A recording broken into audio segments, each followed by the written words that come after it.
बळीराजाचा सेनापती म्हणजे ज्योतिबा आपली आई म्हणत असते की इडापिडात तळू द्या आणि बळीचं राज्य येऊ दे.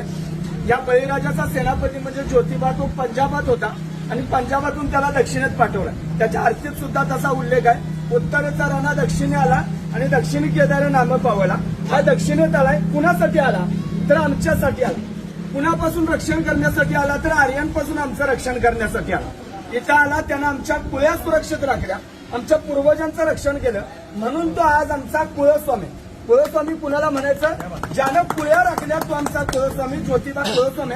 त्याची शासनकाठी म्हणजे फक्त एक लवाजमान आहे तर ती त्याच्या सार्वभौमत्वाची आणि त्याच्या विजयाची निशाणी. कोणीही लोक येतात तिथं आणि भोळ्या भक्तिभावाने येतात आणि त्याला अर्पण होतात. महत्वाचा मुद्दा असा की या बळीराजाचा सेनापती ज्योतिबा, त्याचे 7 भागातले खंडणी वसूल करणारे अधिकारी म्हणजे खंडोबा, शेतातला महसूल गोळा करणारा अधिकारी म्हणजे म्हसोबा आणि इथनं कोकणात ज्यावेळी माल घेऊन जायचे लोक त्यावेळी जर ज्योतिबाला टॅक्स दिला नाही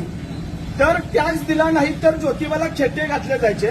खेटे कशासाठी? आज पोलीस स्टेशनला जसे खेटे असतात तसे खेटे.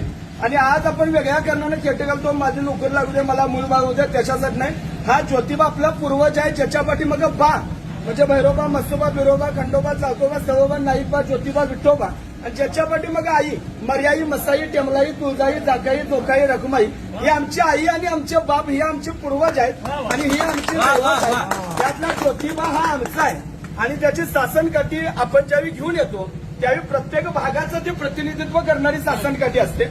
महत्वाचा मुद्दा त्याच्या पलीकडे जर जाऊन बघितलं तर ज्योतिबाचं मंदिर बांधलं कुणी? महाजी शिंदे नावाचा एक मराठ्यांचा सेनापती होता. 1761च्या पानिपतच्या युद्धात मराठ्यांची प्रतिमा मलिन झाली. ती प्रतिमा धुवून काढण्याचं काम गयात माळ असणाऱ्या वारकऱ्यानं धुवून काढलं. त्या वारकऱ्याचं नाव म्हणजे महाजी शिंदे, ज्यांना पाटील बाबा म्हणत.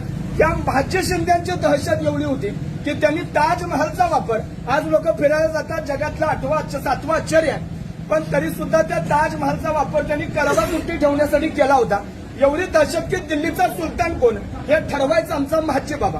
हे महाजी बाबा एकदा रत्नागिरीत मोहिमेवर होते आणि मोहिमेवर असताना त्यांना यश मिळत नव्हतं पोर्तुगीजांच्या विरोधात. ते नवस बोलले की तेव्हा मला या मोहिमेत यश मिळू दे, मी तुझा देवस्थान या ठिकाणी कोल्हापूरला निर्माण करतो. आणि म्हणून रत्नागिरीतला देव म्हणून या गावाचं नाव आहे वाडी रत्नागिरी.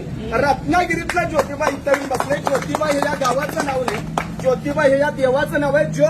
ज्योत म्हणजे ज्योत आहे, ते ज्योत म्हणजे नांगर. हा शेतकऱ्यांचा कष्टकऱ्यांचा राजा आहे. म्हणून याला तुम्ही आम्ही भोळे भाविक बघत आहोत. इथं कुठलेही त्याच्यासाठी मोठा गाजावाजा नाही किंवा कुणी प्राणबळी कसलाही हत्या नाही. सर्वसामान्य लोक येतात, गुलालाच्या मुठी आनंदाने उधळतात. आपल्या लेकराबाळांची, पोराबाळांची, ढोरागुरांची या सगळ्यांची राखण करणारा तो महाक्षत्रपाळ आहे आणि म्हणून त्याच्या गुलालाच्या मुठी आपण भरून वाहतून आपल्या कपाळावर लावतो. हा इथल्या मातीचा रंग आहे. इथली माती तांबडी आहे.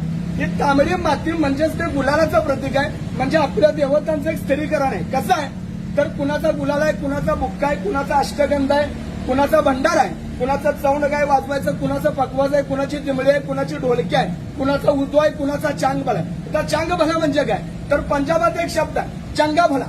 चंगा भला म्हणजे तू क्या चंगा भला आहे की असं म्हणतात.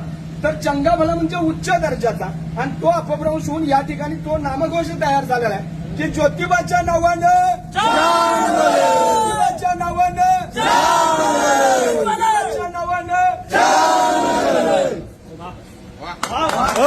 अप्रतिम.